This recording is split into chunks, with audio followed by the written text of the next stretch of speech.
Can you hear me? Yes. Is that good? Okay. Good morning. It really has been my pleasure to be with you for the last day, and I feel very honored to be here with all of you and the good work that all of you do. I sort of chuckled at the title they gave me, The Frontiers, because I am not a futurist. I tend to live in the moment. So I thought what I would do this morning is to talk a little bit about how we engage at new conflicts, new issues, new ways of approaching things by looking fundamentally, and for me, the way that I have gone through a variety of careers and conflicts. I, as Greg mentioned, was a trial court judge, and I particularly liked criminal law. And 9 of my 12 years were in criminal court. My last assignment, I was doing sexual assaults and homicides full-time. And I want to tell you an experience I had during that tenure, because it really shaped my approach to sort of the way I do the work I do now, and also my own faith journey. As a circuit court judge, handling those very severe cases, there were a couple of things that struck me. One was I had been a legal aid lawyer representing people in civil court, and so I spent a lot of time working with the poor and representing them and understanding how important our court system was to them as finding a place where they could get some sense of justice. And I used to struggle with, particularly the sentencing of offenders, because on Sunday, I go to Mass, and I do the readings, and we talk about mercy and forgiveness, and then on Monday, I was sentencing people for multiple homicides and sexual assaults, and seeing the eyes of the victim or the family members weeping, and trying to figure out how, in my own life, this fits together, the old Sunday to Monday issue. And I will tell you that my husband, who was a Jesuit, he was never ordained for 8 years, really encouraged me to take a retreat. And I always tell this story because I tend to never do anything in small pieces. So I'd never taken a retreat. I hadn't been Catholic when I was growing up. And so I went off on a 10-day retreat with Jean Mers guiding me, so I don't go for just a weekend or a long retreat. I do the 10 days of silence with Jean Mers helping me go through it. But one of the revelations that came to me as I was struggling with this forgiveness and mercy piece was this great revelation I had that are you ready for this? I'm not God. That's what it took. It took a 10-day retreat for me to figure that out. And why I say that's important is that I learned, and I truly believe this, that I couldn't always see the big picture. I had to live my life and do my work with integrity as best I could, and I had to leave it up to God to figure out how this all fit in. One of the ways I came to that revelation was I have been teaching in the prisons for over 20 years, and I taught in the prisons because I was sentencing people to prison, and I wanted to know where I was sending them. And spending time with people in the prison, there have been numerous occasions, both in the women's prisons and the men's prisons, that offenders have told me going to prison saved my life. Now, I'm not advocating that's the way we save people's lives, but it has, in particular cases, made a difference. For women who had children when they were 13 and 14 and 15 years old, and they went to prison for a period of time, some of them had an opportunity to care for themselves during that time and came out much stronger. And so, I decided that I had to do the best I could and try to be present to people that were before me, and hopefully through that work and through the prayerful work of being a judge, that God would hopefully do justice in the big sense of the picture. The other story that I often tell that occurred during that time was I was trying a particularly horrific homicide sexual assault of an 18-month-old baby. He had been sexually assaulted, tortured, and then murdered by the mother's boyfriend. And we were picking the jury, and you can imagine it's difficult to pick a jury on that kind of case. And one of the questions we have to ask the jurors is any experience they may have had with sexual assault. And I remember that morning going into court and really praying that I could be the fair, impartial judge that I needed to be on this really horrific, heart-wrenching case, as the mother sat in the front row weeping. And I asked, so I'm picking the jury, we had all these TV cameras in the courtroom and everything, and I said to the jurors, can you tell me, have any of you had any experience either personally or with a neighbor or with a colleague or with a friend who've been sexually assaulted? I wanted to ask it broad enough that they didn't have to say, I'm a rape victim. And one young woman raised her hand, and so we took her into the back, and even though we try to protect them somewhat, you still have a whole team that goes in the back when you question a jury. We had the defendant, we had his 2 defense counsel, we had the prosecutor, we had the lead detective, we had the court reporter, we had the clerk, we had 2 bailiffs. So there were about 12 people around the table. And we were sitting around that jury table in the back with this young woman sitting there, and I said to her, can you tell us why you raised your hand? And she said, never mind. And I said, you know, I'm really sorry, but you're going to have to tell us because something prompted you to raise your hand. So this went on for some time, and eventually she said, well, I'm not a rape victim. And I said, well, that's good, but you need to tell us why you raised your hand. And she eventually told us that her father had sexually assaulted her, touching her for over 5 years. And it was amazing because talk about being present in the moment. You could immediately feel the compassion around that table of all these lawyers and all these professionals who were so into this trial, suddenly for this young juror who was sitting there, you know, getting paid $14 for coming in for jury duty, having to share this incredibly, deeply personal experience with us. And the lawyers all said, Judge, she ought to be excused for cause, and I excused her, and I sent everybody out in the courtroom, and something told me, and I believe it was God tapping me on the shoulder, stay with her for a while. So I sent everybody in the courtroom, and I said, look, we'll take a 15-minute break. I'll be back out in a while. And she and I just sat. And I listened to her for a while, and I talked to her for a little while, and I don't remember the conversation particularly, except at some point, I said to her, have you ever told anyone before? And she looked at me with tears in her eyes and said, no. And I thought, oh, this poor woman, this is where she reveals for the first time that she's a survivor of sexual assault, familial sexual assault, in this horrific place of a homicide and murder of a child. And I said to her, would you like me to call down to the prosecutor's office? They're a team of victim advocates down there that deal with sexual assault, and they could help guide you to a counselor or a support group and things. And she said she would love to have that. And so I sat with her till we got somebody up and they took her away. I tell that story because I could have easily missed that moment. I could have easily been so busy that I rushed back in the courtroom and hadn't taken that moment. And to me, that was the key moment during a week-long horrific trial. The offender was convicted. I eventually sentenced him. But I always remember that those moments, that living in the moment, being present, seeing the holy in the moment, graced moments is what I like to call them, are so important. Because really that's what it's all about. And sometimes we get so caught up in the big picture that we forget the importance of that small moment, that we look into somebody's eyes and see God. So I'm going to fast forward to the work that I'm doing now. So as Greg pointed out, I eventually left the Supreme Court in the middle of my term.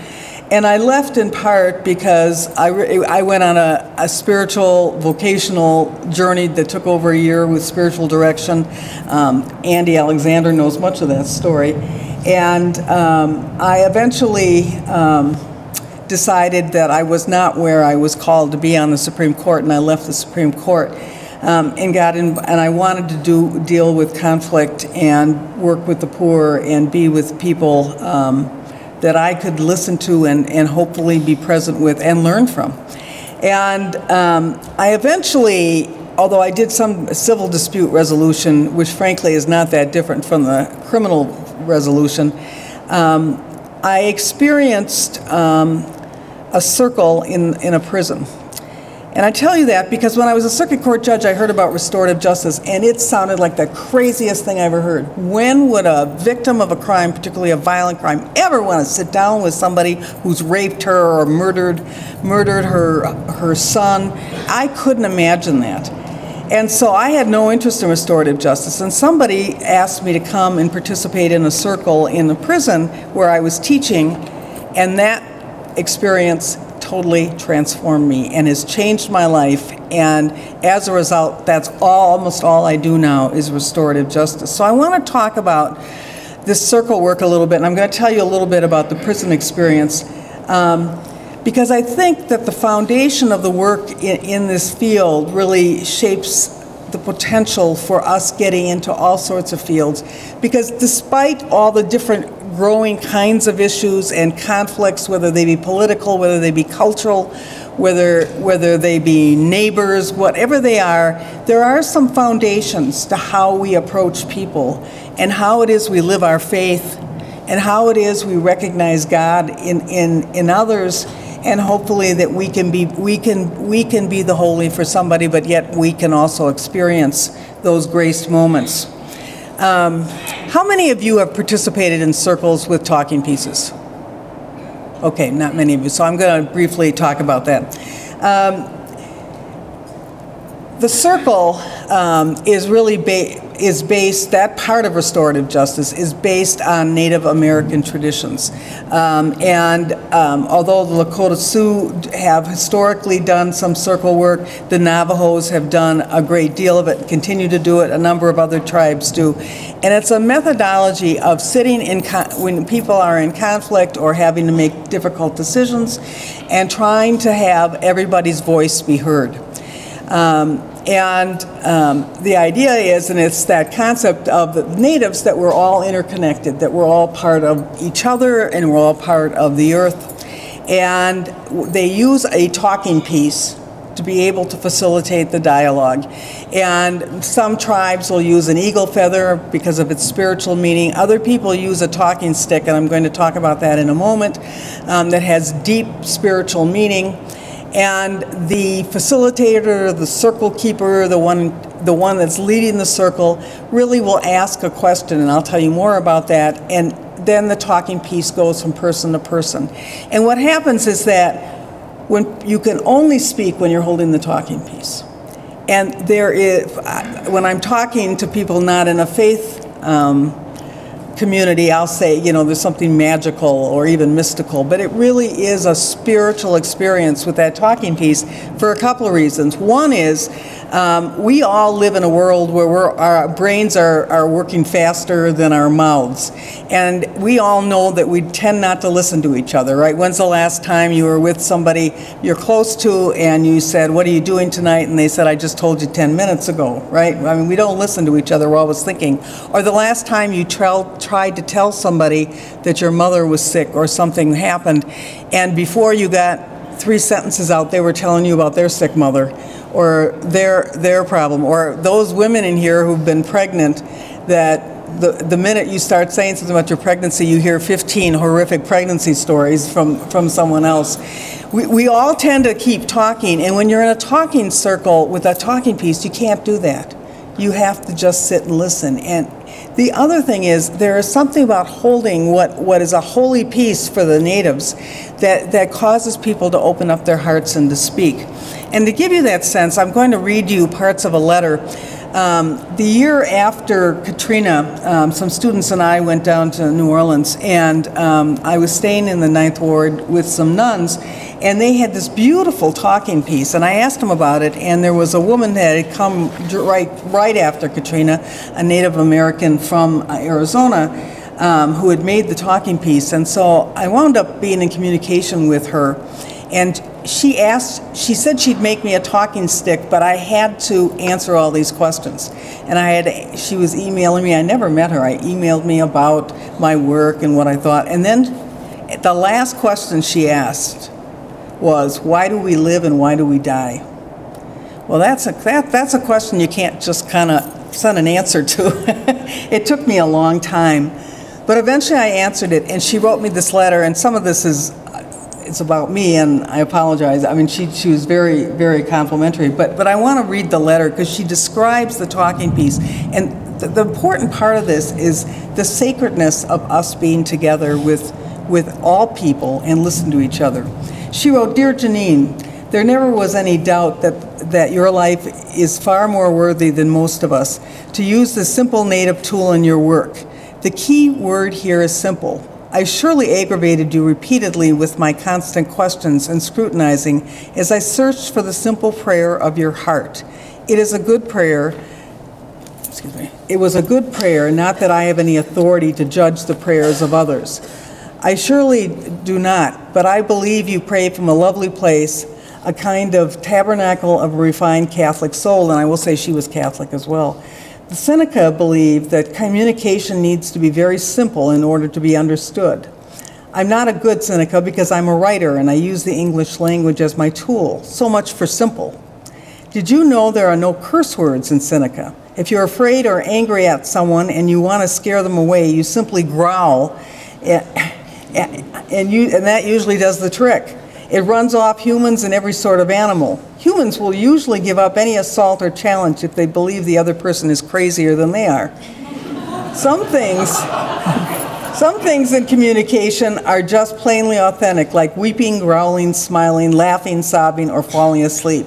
Words should be that simple and honest. I was searching for the middle of you, the center of your heart, and was greatly honored that you would share such a delicate spirituality with me. Thank you. I am from that moment humbled and honored by your trust and your story." And she goes on to describe the importance of this talking stick that she made for me, and I just want to read, I'm going to read the different pieces that were on that talking stick and what they mean. The old way of the council fire, which we now call the talking circle, including the use of the sacred object, is an old way of the Seneca Iroquois that was passed down through the generations by my grandfather to my generation. The talking circle is still used today by my extended family, my children and grandchildren. The talking stick that we give you is a gift from our clan to your evolving vocation as a committed member of the community and a citizen of the earth in your service to our Creator and our fellow humans. It is our prayer that it will be used like bread that is broken among our fellows, a special bread that nourishes and helps those who touch the stick to feel good about themselves and God. It has been said that it is impossible to lie when holding the talking stick, when it has been blessed in the manner in which this one has. So there's horsehair on the stick, and she describes that horse carries us to our desired destination. It is the prayer that the sacred gathering and the use of the stick will help the participants to find the safest and wisest way through the troubles of our world to the best possible destination. Then there are 4 bands with 4 different colors on the stick. As we gather in the healing circle, we lay aside all judgments and preconceived ideas about each other. As we notice the 4 colors of the 4 races of humanity, we understand that the ceremony levels the playing field of our thoughts and actions and makes us alike, like the 4 colors bound in a single circle around the stick. We ask for great wisdom to come from the 4 directions of the winds of humanity to rest in each of our hearts from this moment on. There's a green line on the stick, and green is symbolic of the growth we can achieve when we share and pray for healing in this ancient ceremonial way. She put a Blessed Virgin medallion on there. The miraculous medal reminds us of the nurturing power of woman, who gives birth to the forgiveness of our Creator from all things. Woman is the womb of Mother Earth, where life begins anew as we are daughters, sisters, mothers, and grandmothers to all generations. There's turquoise and silver. They are the most valuable trade items among many Native people. They are symbolic of the great wealth contained by a spiritual journey. It is our prayer that what is shared in this circle will provide the wisdom and understanding brought about by an altruistic life of unselfish stewardship. Then there are jagged purple lines which reflect the purple mountains. The jagged purple line painted around the stick is symbolic of the extraordinary color and royal gift from the silent watching of the passing sunrises and sunsets of our time. It is our prayer that every single participant in this circle will come to humbly understand the royalty the Creator has placed inside of each of us. We are all loved eternally. Then there's some bells. The bells are representative of the music in our lives. The ringing of them is much like the laughter, the dance, the songs, and even the prayers we hold silent within our hearts. It is our prayer that each one in the circle comes to understand the value of our not taking ourselves too seriously, but rather to focus on the love and gratitude we may share with each other. And finally, there's red ribbon in 7 directions. The red ribbons remind us that there are 7 directions from which we may draw wisdom and supernatural understanding. There's east, south, west, north, above us, below us, and right here and now in the center of the circle. It is our prayer that we will learn to observe everything in and around and above and below us and learn to become the center of our Creator's sacred design. And finally, the handles out of sheep hide. Sheep follow the ways of a shepherd. If we follow the laws of nature, physics, and creation, we will live in joyous harmony with all things. So that's the importance of that whole process. So I experienced in prison, doing the circle with 3 groups.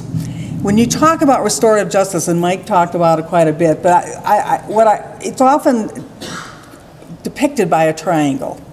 And at the top of the triangle, we're going to put the victim, if there is a victim or people, the person who's been impacted, particularly if you've got a victim in a crime.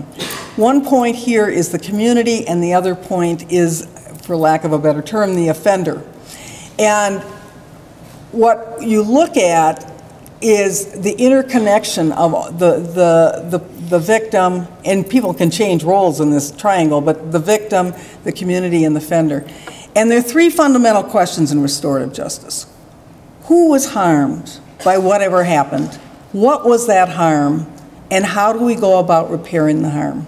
Rebuilding the relationships is how Mike described it. And so it's a very different focus than how do we punish somebody. It's who is harmed. And when you look at the victim, and if you take a victim, many of you have experienced either a burglary or some crime, I always put lots of circles around the victim, because in court, we'd probably have the burglary victim testify, but we know there are a lot more people who were harmed than that victim. Let's say it was an elderly woman who was victimized. Who else was harmed? Her children, her neighbors, people that care about her. Anybody knows her. They're worried, the neighbors are not worried about her, they're worried they may get burglarized. I mean, there's these ripples. Take a violent crime and the ripples are immense. If you have a sexual assault, most marriages in which a sexual assault happens to a woman result in a divorce. It's very hard for partners in a relationship to be able to withstand the harm that happens after a forcible sexual assault. So there's all those ripples around the victim of who was harmed. And what was that harm can vary according to the people. When you look at community, you look at small communities. So if you have an assault on Creighton's campus tonight, this entire campus will be impacted, even if they don't know the victim. It'll affect where people go, whether the women feel safe walking around, people are nervous. Give you the example, we had a number of burglaries in our neighborhood at one point, and during the day, and I can tell you that, I didn't know the victims, I didn't exactly know where they were, but I look at people in the neighborhood differently. I mean, it's all those ripples. The immense examples are 9/11 or even the bombing at the Boston Marathon. The impact is certainly national, in a lot of places global. We'll never be the same after 9/11. Those some criminal actions that happened on that day, and the world changed. So those are all ripples.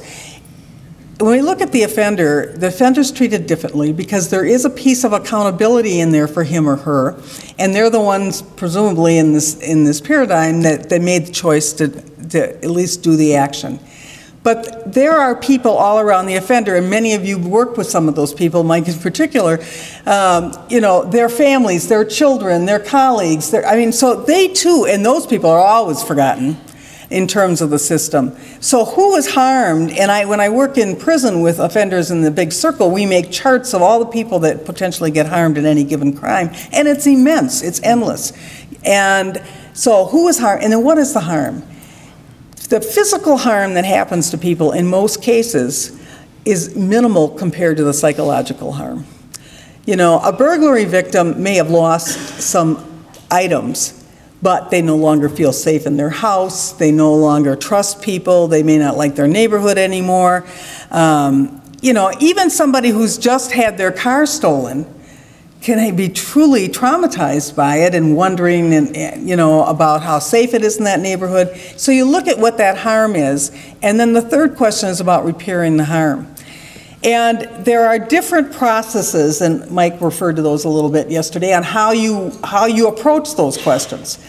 And I'm just going to briefly, because I don't have a whole lot of time this morning, to talk about two of them. And I've talked about the circle a little bit, and I'm going to just talk a little more about that. And then I'm going to talk about victim-offender dialogues. And somebody asked that question yesterday. That is where a victim makes a request. And in our country, at least on serious crimes, we always have the victim make the request for a face-to-face meeting with an offender. Those cases that I thought everybody was crazy about, I do those all the time now, and I couldn't have been more wrong about the number of victims or family members of victims who want to meet with the offender. So let me go to the circle experience that I had in prison and just tell you a few brief stories out of that. I run, and I've now been running this program for 15 years, a 3-day intensive circle at Green Bay Correctional Institution, which is one of those maximum security prisons that were built in the 1800s, and it looks and feels like the 1800s in there. And we have about 25 what I will call high-end offenders. Half the room have life imprisonment, they're never getting out. Fortunately, Wisconsin does not have the death penalty. And then the others are very serious offenders. And I bring into that circle those other points. We bring in community, and I usually have 15 to 20 community members that come for the 3 days and sit as part of the circle. And then we bring in what we call surrogate survivors or victims. That is, they are victims of violent crimes, but they are not the victims of the people in the room. So they have been victimized, but they're offenders. And for 3 days, we do circle work from 8 in the morning till 3:30 in the afternoon. It is a very intense, incredibly spiritual. I said I encounter God there clearly more than I've ever encountered God in that experience. And and I can tell you that the men in the program will tell me that no program in prison has ever been like this, because after 3 days, we are so united in community of all those people in the room that they've had an opportunity to say things they've never been able to say, that they trusted people in that room. And it's a program done really in love. We spent the first day really building community and learning the circle and talking about restorative justice. The second day, we have victims telling their stories, the surrogate victims. And I wish I had time to share all of that with you, because they are the heart and soul of the program. And the work that we do is very victim-centered. We have one woman who comes in who is the widow of a police officer killed in the line of duty, and for a couple of hours she will tell the men that when she was in her early 20s, she was married, she had 2 small children, she lived in, for those of you who know Wisconsin, Eau Claire, Wisconsin, which is in the sort of central part, north part of the state, and they felt safe. And the night, she takes us through the details of her marriage, the night she said goodnight to her husband as he was going off on duty, saying to him, "Honey, be careful." He said, "Don't worry, God and I are like this." And he walked out. And how she put the kids to bed. And she takes us through all those details, and eventually being woken up by at the door, and she said she had heard sirens right before then, and she thought, this isn't good. And she said she pulled the covers over her head, hoping that it was just a nightmare, and the knocking continued. She went downstairs, and she takes us through saying, Bob's been shot, we need to get to the hospital, and this female officer will stay with the children. She talks about the sights and sounds, and many of you may have been called to the hospital in the middle of the night, and she describes that for all of us. You know, your head swimming, you were just asleep, and suddenly there's this emergency, and she gets to the hospital, and all the victims talk about their super sensitivity to the bright lights and the smell of the hospital. And she hears some wailing, and she's trying to figure out what it is, because she hears, and it's police officers crying. And how she walks into the, bursts into the ER where they told her not to go, and her husband is laid on the table, his chest is cut open, they literally have his heart in their hands, they're pumping it, there is blood flowing everywhere in the room. And she said she walked around. They didn't see her because they were so busy trying to save him, and she got to his head and looked down at him, and she said, I knew he was dead. And but they were still trying to save him. She said she kissed him on the top of the head, and she walked out, and she said she's walking down the hallway trying to take this in, that she just kissed him goodnight and now he was dead. And as she's walking, she's hearing squeaking noises. And these are the triggers that a lot of victims will talk about.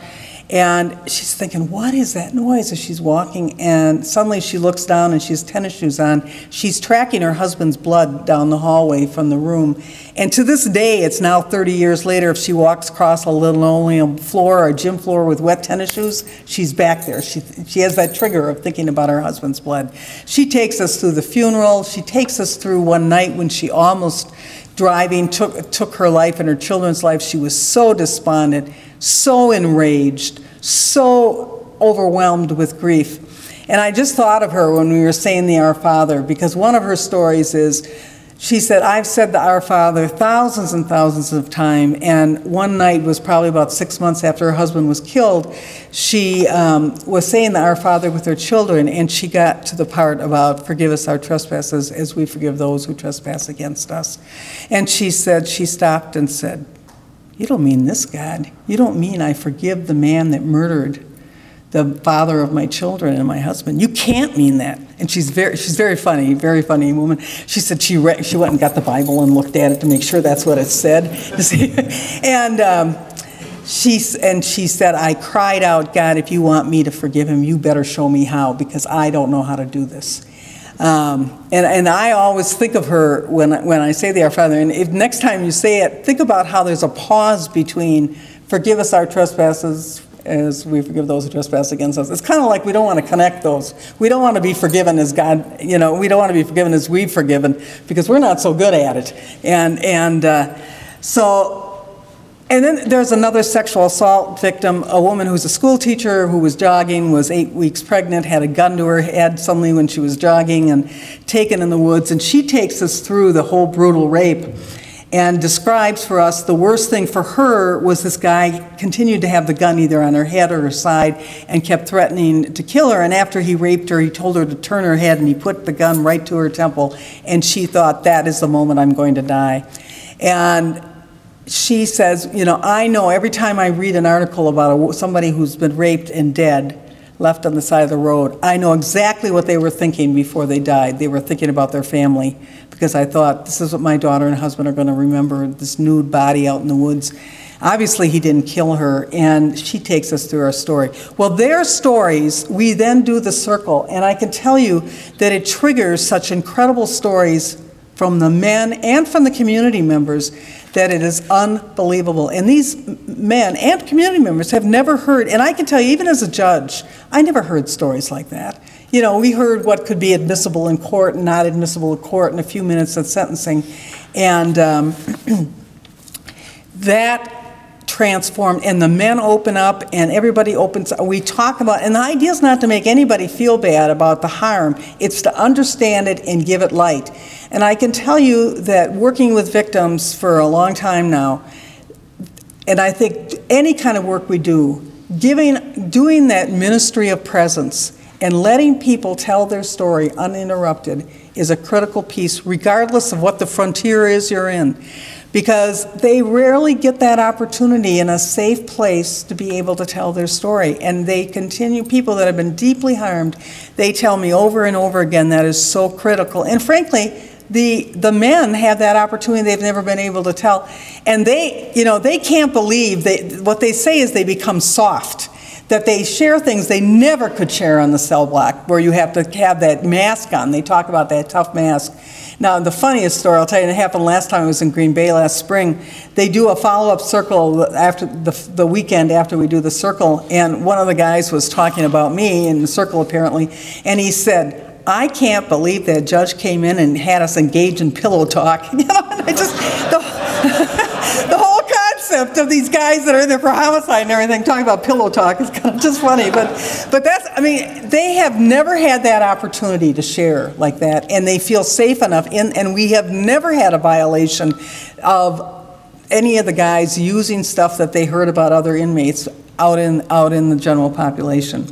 That process that I have done actually, and for me, it's actually my healing. It's my privilege to be in there. I don't feel like I'm doing good. I have an opportunity to be part of their process. And as a result, I got into restorative justice in lots of other ways. And I just want to talk about victim-offender dialogue for maybe about 15 minutes, and then I'll answer questions. Our project does victim-offender dialogues in crimes of severe violence, and those have been the most incredible, humbling experiences for me to work with victims of violent crime and a variety of different kinds of offenses. I'll tell a story about one of the first case I did was an armed robbery of a guy who was a delivery man for a restaurant, and the kid that held him up shot him and killed him. And the offender always contended it was an accident, as much as a loaded gun to a head during an armed robbery can be an accident, but it was an accident. And 8 years after the homicide, the two sisters, the daughters of the offender, wanted to meet with the offender. And so I prepared them, and the offender very much wanted to do it, and it has to be voluntary on both parts. And we prepare them from 6 months to a year to 18 months before we ever put them together. But they had questions, and some of the questions, victims want to know a number of things. They want to know what the last minutes of life were. On all homicides, that's always a question. And, sometimes you think, I've said this to victims, what if it's the worst possible answer? And they'll say, he can't hurt me any more than he already has. I need to know. Because I have played every scenario in my head over and over again, and I just need to know. I'm going to take a little detour and tell you a fabulous story about this. There was a young woman who was pregnant and was brutally raped, tortured, and murdered, and her mother and her daughter, who was little at the time but now was 18 years old, met with an offender, and they wanted to know what the last words were of the girl who had been so brutally raped and murdered. The offender, who was very slow mentally and had been high on drugs and alcohol at the time, was as remorseful as somebody could be that had done that crime. But in answer to that question of what were her last words, the offender said, I'll never forget what she said to us. She was lying there, and they left her kind of in the desert. She looked up at us, and she said, I forgive you, and God will forgive you. And she died. And when the mother and daughter heard what the last words of their loved one was, that they fell into each other's arms weeping. But the mother said, it gave her such peace to know her daughter was in a place of peace at that moment of death. Now, the only way she would have ever known that is to talk to the offender. And so, it's amazing how often something, this guy, he was not, I'm sure he didn't make it up. But even if that's given as a gift to the victim's family, that can actually give some peace. The other thing that happened in that particular dialogue was that the rest of the family thought that these two women were nuts for doing this and didn't want any part of it. But the mother said to her son, who was the brother of the victim, do you want me to ask him anything for you? And he said, I've always worried that since I took care of Jenny's car, he was sort of the mechanic for the car, that her car broke down, and that's why she was abducted. So he'd carried that guilt with him, even though it wasn't his fault. And the mother asked the offender, that question, and that's not what happened at all. They both were at a gas station. They engaged in conversation, and these two guys convinced her to come with him. And so after 18 years, he found out that it had nothing to do with the car breaking down. So those kinds of details that they can't ask in court, that they're too wounded to ask in court, they can ask. The next thing that victims want to do is they want the offender to understand and hear what it has done to their lives. To get back to these two sisters, the father of the victim, who was older, was so bereaved and overcome with grief when his son was murdered that he went into a deep depression for a year and died on the 1-year anniversary of the homicide. The offender never knew that until we met with him and they told him that. often the offender has never seen a picture of the victim, particularly, on these stranger murders, the bullets flew or something happened, and they show him the picture, and it gives life. We often have an 8x10 picture between them. So it's finding out what happened, it's telling them the impact, and then it's, who are you? Who are you as a human that you would engage in this behavior? What is your upbringing? Some people want to know about parents. Mike and I talked about earlier, that often victims, homicide victims, family members have a lot of sympathy for the family of the offender. They see them on the other side of the courtroom and they know they're suffering. So they'll often be interested in whether the mother still visits her son in the prison. And then these often happen years later, so they want to know what the offender's been doing in the meantime. I'm going to tell you about one I did recently that moved me in a number of ways. I got a call from a man who lived in California. He's actually a professor at a small Catholic college in California.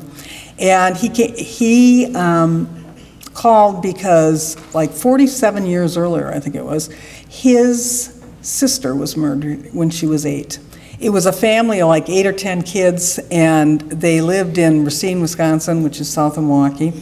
And one morning, a lot of the kids would go to school together. One morning, the 8-year-old girl was late to school, and the mother said, "Oh, just go ahead, she could follow." And it was only a few blocks. And so the other kids had gone to school, and Rosemary had gone by herself, and she disappeared. And they found her stuffed in a refrigerator, dead in a dump the next day. And a man was arrested, Native American. He had been in jail the night before for being drunk on the street. They'd released him at 6:30 in the morning. There was a lot of circumstantial evidence. It was all circumstantial. He never admitted it. And to this day, he does not admit it, 47 years. He's still in prison. He's 75 years old. And the brother wanted to sit down with him and talk to him. And so I did the prep on the phone, and this is one of those taking the time. The brother was telling me, about he had these questions he wanted to ask him, and this brother, interestingly enough, works with prisoners in California, this professor. He works with prisoners, he fights the death penalty, he's very engaged in prisoner rights issues, and so I'm listening to him, and he's talking a long time, and I had a class. I was supposed to go to my class, and something told me I should just stay listening to him, and it was right as Lent was starting, not this year, but the year before.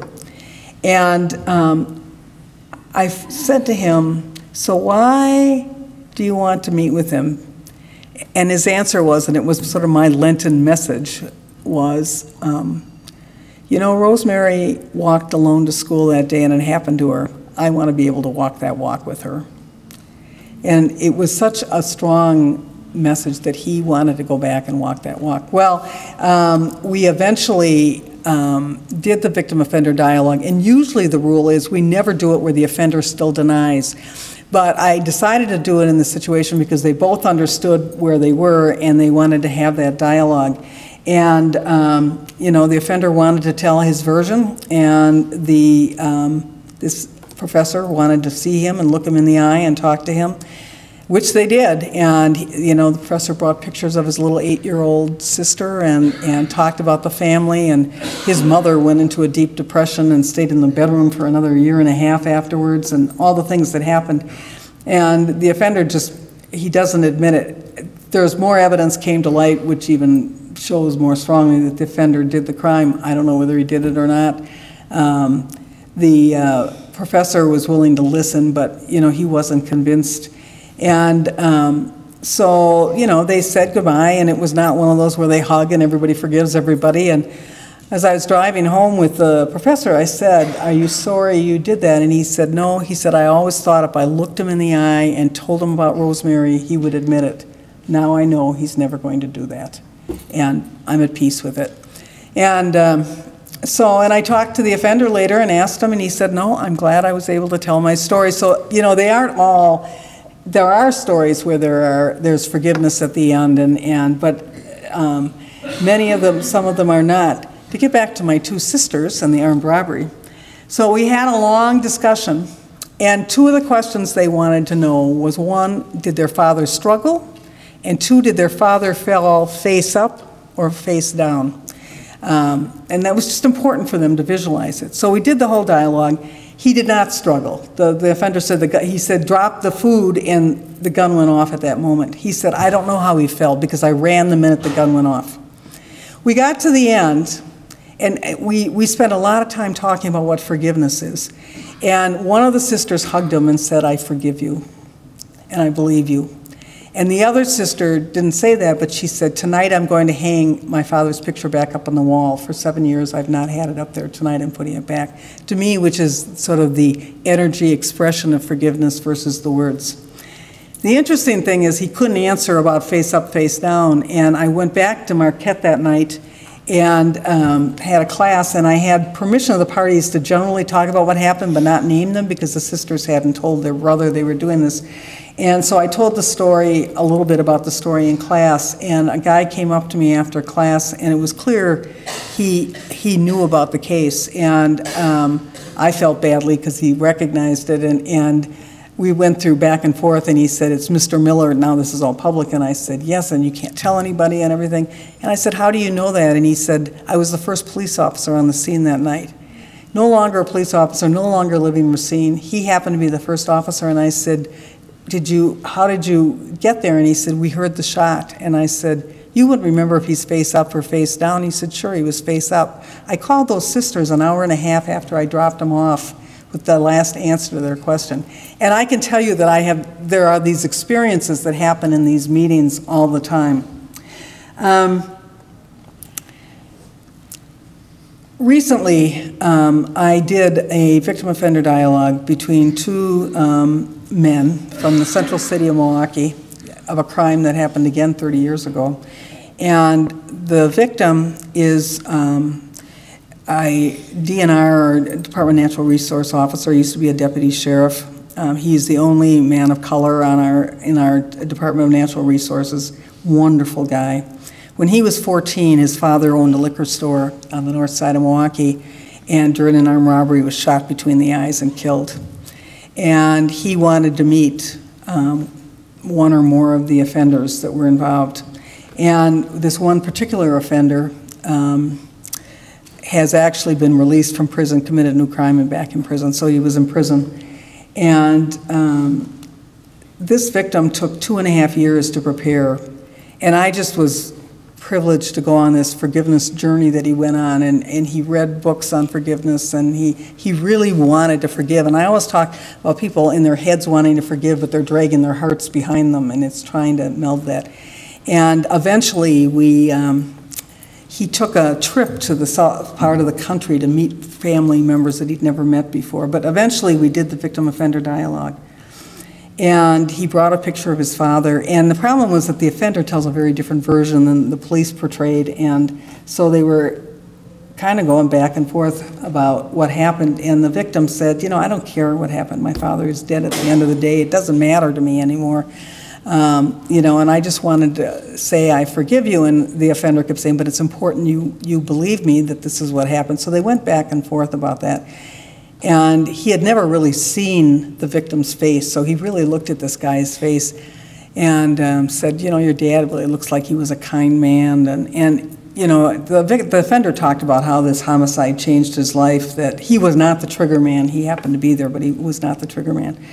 And he said how from the prison he's working with young people and things. And so they went through this dialogue, and we got done, and the DNR agent, whose name is Gervis, got up and was walking out, and he turned around and suddenly just embraced the offender with tears running down his cheek, and the offender then also, you know, and the two of them just wept in each other's arms.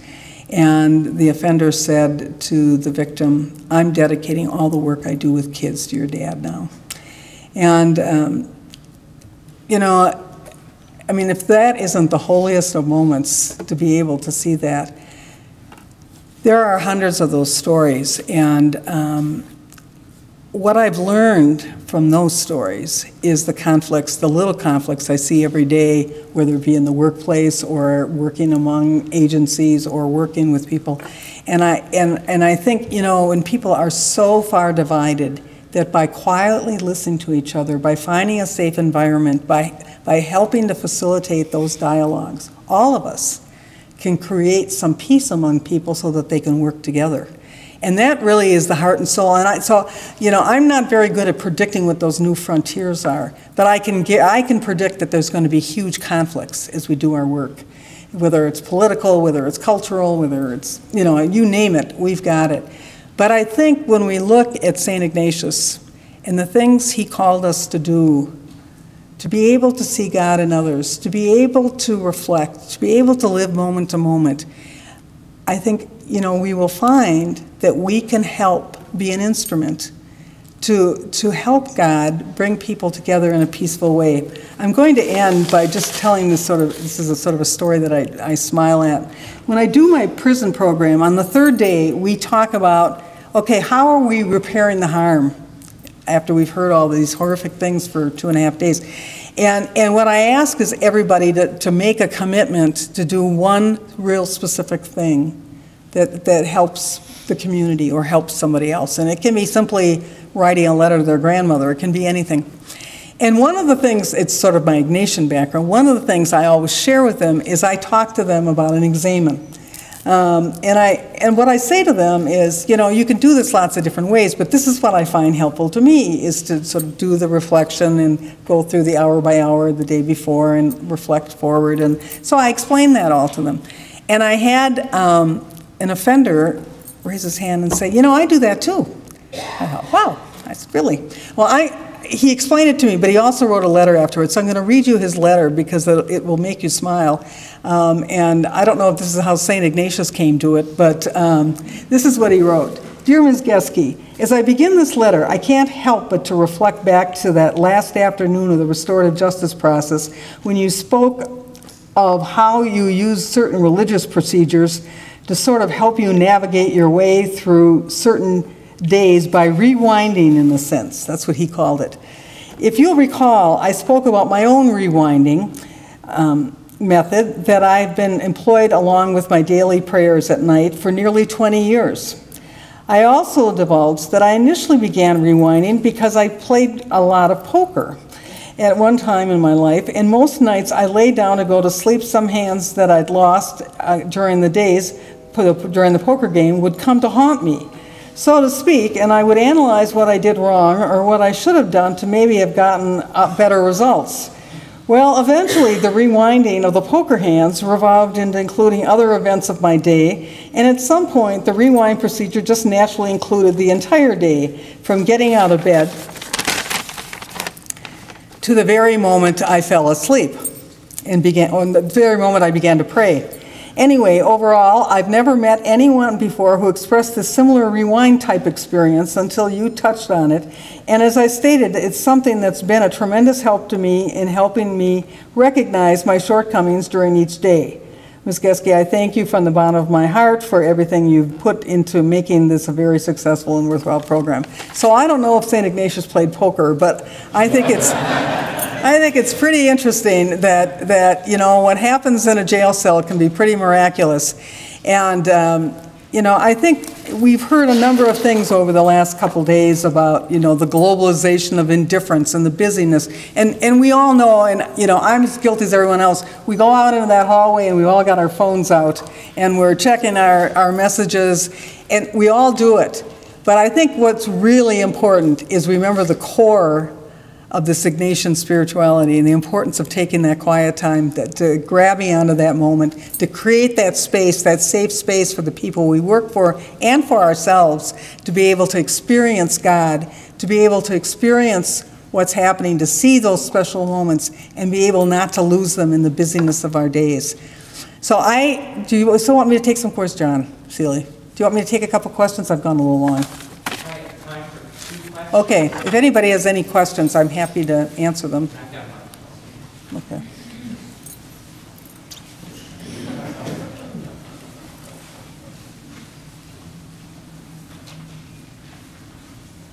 Or comments, questions on Janine's? They're all shell-shocked. Brian. Hi, My name is Brian Christopher. I'm down in Belize. I'm just curious, you spoke a little bit about what the families of the victims and the victims themselves look for in those victim-offender dialogues. What do the offenders look for in those dialogues? No, it's interesting, but almost all of them find it a way to help repair the harm. They really are looking to be able to express their remorse. And frankly, if we generally, the rule, as I indicated, if they deny having committed the crime, generally we won't do the meeting, except if I make an exception. But it's because they want to do some good, you know. And I'll often say, as we're preparing them with questions back and forth, do you want to ask anything? And they'll say no. You know, any way I can help. And in fact, to show how one can help, I did the victim offender dialogue I described with the two sisters. I did that one about 8 or 9 years ago. Recently, we did a surrogate victim offender dialogue. I had a woman and her daughter from New York City. Their son and brother was murdered on the streets, and there's a filmmaker sort of following their lives, and they wanted to meet with the offender, and he denies it in New York.